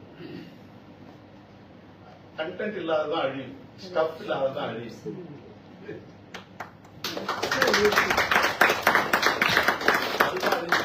ஆனா தமிழுக்கு அப்படி ஒரு பெரிய ஒரு அறிவு சொத்து இருக்கிறது. இந்த மொழி அவ்வளவு பெரிய நாகரிகம். கீழடி நமக்கு என்ன சொல்லுகிறது? கீழடியில அவ்வளவு பெரிய அந்த குடியிருப்பு நமக்கு நகர நாகரிகத்தை கொண்டிருக்கிறது என்று சொன்னால், அந்த நாகரிகத்தை பெறுவதற்கு முன்பு எத்தனை ஆயிரம் ஆண்டுகளாக நாம் அந்த தொழில், அந்த வளர்ச்சியிலே, அந்த குறிப்பிட்ட தொழிலிலே நமக்கான ஞானம் இருந்திருக்கிறது. ஒரு தெருவை அமைப்பதிலே ஒரு ஞானம் தேவைப்படுகிறது, குடிநீர் இணைப்பிலே ஒரு ஞானம் தேவைப்படுகிறது, ஒரு பானையை செய்வதிலே ஒரு ஞானம் தேவைப்படுகிறது. அந்த பானையை ஒரே நாளில் ஒருவன் செய்திருக்க முடியாது. அதுக்கு பல 100 ஆண்டுகள் அல்லது பல 1000 ஆண்டுகள் அந்த பயிற்சியும் அந்த அறிவு தொடர்ச்சியும், அது ஜீன் வழியான அந்த தொடர்ச்சியும் இருக்கிறது. அப்படிப்பட்ட அறிவு சொத்தை பாரம்பரியமாக கொண்ட ஒரு இனம் பேசுகிற மொழிதான் தமிழ் மொழி. மொழி என்பது இன்னைக்கு எத்தனை பேர் மக்கள் நாடோடியாக வாழக்கூடிய மக்கள் பேசுகிறார்கள். ஆனா ஸ்கிரிப்ட் இல்லை. ஸ்கிரிப்ட் இல்லாத மொழிகள்ல இலக்கணம் இருக்காது, இலக்கியம் இருக்காது. அந்த மொழிகள் காலப்போக்கில் அழிஞ்சு போகும். இப்போ ஒரு மொழி மெல்ல மெல்ல வளர்ச்சி அடைந்து அதுக்கு எழுத்துரு உருவாகி, அந்த எழுத்துரு பிறகு இலக்கியமாக மாறி, அந்த இலக்கியமான பிறகு அதற்கு இலக்கணம் உருவாகி, இலக்கணத்தின் வாழ்நாள், இலக்கணத்தினுடைய ஆண்டு பல ஆயிரம் ஆண்டுகள், 3000 ஆண்டுங்கிறாங்க, 5000 ஆண்டுங்கிறாங்க. தொல்காப்பியம் ஆயிரக்கணக்கான ஆண்டுகளுக்கு முன்னால் உருவாகி இருக்கிறது. ஒரு மொழிக்கான இலக்கணம் உருவாவதற்கு இத்தனை 1000 ஆண்டுகளுக்கு முன்னால் அது உருவாகி இருக்கிறது என்றால் அதற்கு முன்னால் பல 10,000 ஆண்டுகள் இந்த மொழி வளர்ச்சி அடைந்திருக்கிறது. அப்படி ஒரு நீண்ட நெடிய பாரம்பரியம் உள்ள இந்த மொழி என்பது வெறும் கருத்து பரிமாற்றத்திற்கான ஓசை அல்ல. மொழி என்பது வெறும் கருத்து பரிமாற்றத்திற்கான ஒரு ஓசை அல்ல. என்ன கம்யூனிகேஷன் தானே, இது இல்லைன்னா இன்னொரு மொழி அப்படின்னு போக முடியாது. அந்த மொழிக்குள்ள ஒரு நீண்ட நெடிய அந்த அறிவு சொத்துக்கான பாரம்பரியம் இருக்கிறது. அதுதான் நம்முடைய வரலாறு. ஆகவே இந்த மொழியை காப்பாற்றுவதற்கு இப்படிப்பட்ட ஆய்வாளர்களின் பங்களிப்பு மகத்தானது. திருக்குறளுக்கே நிறைய பேர் பொருள் எழுதியிருக்கிறாங்க, உரை எழுதியிருக்கிறாங்க. அந்த உரை ஒவ்வொன்றும் ஒவ்வொரு கோணத்தில் உள்வாங்கப்பட்டு எழுதப்பட்டது. பரிமேலழகருடைய பார்வை வேறு, டாக்டர் மு வரதராஜன் அவர்களுடைய பார்வை வேறு. இந்த உரைகளுக்கு இடையில ஏராளமானவர்கள் உரை எழுதியிருக்கிறார்கள். இந்த உரைகளை எல்லாம் தொகுத்து இதில் உள்ள வேறுபாடுகளை எல்லாம் நாம் ஒரே நூலாக தொகுத்து காட்டுகிற போது அடுத்து வர தலைமுறைக்கு அதில் உள்ள இன்னும் நுட்பமான உண்மைகளை அறிந்து கொள்வதற்கு ஏதுவாக இருக்கு. உண்மையிலேயே ஐயன் திருவள்ளுவர் என்ன சொல்ல வந்தார் என்பதை அறிந்து கொள்வதற்கு அது பயன்படும். சங்க இலக்கியங்கள் எல்லாம் இன்றைய மொழியில் புரிந்து கொள்ள முடியாத சொல்லாடல்கள் நிறைந்த படைப்புரை. அந்த மொழியில் உள்ளவற்றை இந்த தலைமுறைக்கு எடுத்துச் சொல்வதற்கு உங்களை போன்ற ஆய்வாளர்களால் தான் முடியும். இந்த துறையை சார்ந்த ஆய்வாளர்களால் தான் முடியும். ஆகவே உங்களுடைய பங்களிப்பு என்பது மகத்தானது, போற்றுதலுக்குரியது. ரவிக்குமார் அவர்கள் இத்தகைய பங்களிப்புகளை பற்றி பேசுகிற போது அதை மிகவும் பாராட்டி சொன்னார். அதில் அவருக்கு தீவிரமான ஈடுபாடு உண்டு. நான் இது போன்ற படைப்புகளை எளிதாக படித்ததில்லை. அந்த ஆய்வாளர்களுடைய பங்களிப்பை நாம் போற்றுவதோடு நின்று விடாமல் அவர்களை ஊக்கப்படுத்த வேண்டும். அவர்களை போன்ற இன்னும் பலரை உருவாக்க வேண்டும். அதற்கு பல்கலைக்கழகம் போன்ற நிறுவனங்களால் தான் முடியும். ஆகவேதான் ஜவஹர்லால் நேரு பல்கலைக்கழகத்திலே இன்றைக்கு இப்படி ஒரு இருக்கை தமிழ் துறை உருவாக்கப்பட்டிருக்கிறது. அதற்கு மிகப்பெரிய மனதோடு, பெரிய உள்ளத்தோடு இடம் தந்து அதை உருவாக்கி இருக்கிற பெருமை நம்முடைய துணைவேந்தர் அம்மா அவர்களை சார்ந்து பாராட்டுகிறேன். இந்த இடத்திலே ஒன்றை நான் சொல்ல வேண்டும். முதலில் தோழர் ரவிக்குமார் அவர்கள் என்னிடத்திலே சொன்னார், ஜவஹர்லால் நேரு பல்கலைக்கழகத்தின் துணைவேந்தர் சாந்தி ஸ்ரீ அவர்களை நாம் பார்க்க போகிறோம் என்று சொன்னார். நான் சொன்னேன், அவரை பற்றி அப்படியும் இப்படியும் சொல்கிறார்களே, நான் போக வேண்டுமா என்று தயங்கினேன். அப்போது ரவிக்குமார் அவர்கள் சொன்னார், இல்ல அரவேந்தன் இருக்கிறாரு, அவருடைய நீண்டகால நண்பர், அவர்கிட்ட பேசிட்டு நானு ரொம்ப நல்ல அம்மா, அவங்க கட்டாயம் நம்ம பார்க்கணும், 2 பேரும் போகும் அப்படின்னு சொல்லி அவர்தான் அழைச்சிட்டு வந்தார். நான் மனதார சொல்கிறேன், இந்த நம்முடைய அம்மா அவர்கள் என்னுடைய பார்வையிலே ஒரு அம்பேத்கரிய சிந்தனையாளராக,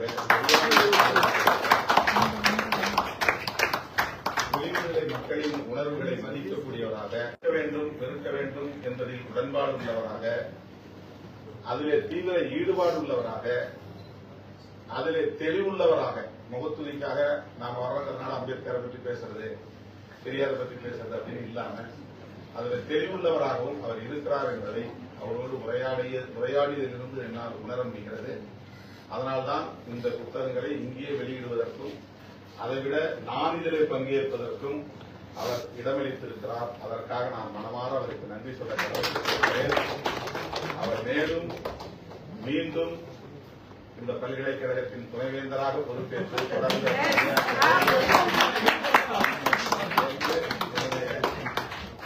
என்ன